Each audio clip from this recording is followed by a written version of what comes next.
आज का आध्यात्मिक प्रश्न कि मनुष्य के जीवन का सबसे बड़ा डर क्या होना चाहिए। मनुष्य के जीवन की सबसे बड़ा डर उसके किए हुए पाप हैं जो मनुष्य ने इस जन्म में किए हैं। जिन पाप को करने के पश्चात वो भूल कर बैठ गया है और ये समझ लिया है कि इन पापों का उसे भोग नहीं भोगना पड़ेगा, परंतु जिस प्रकार परम सत्य है, सत्य क्या है, ये सृष्टि और मनुष्य का जीवन, उसी प्रकार परम सत्य है मृत्यु।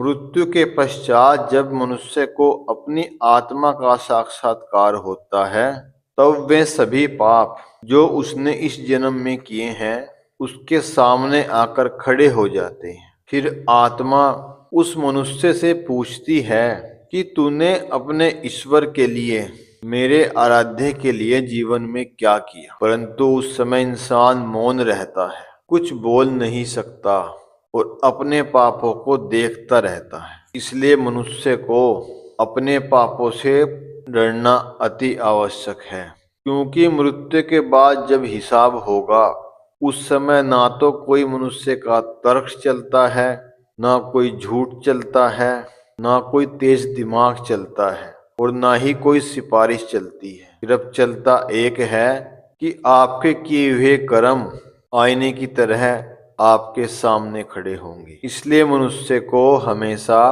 पाप कर्म करने से डरना अति आवश्यक है।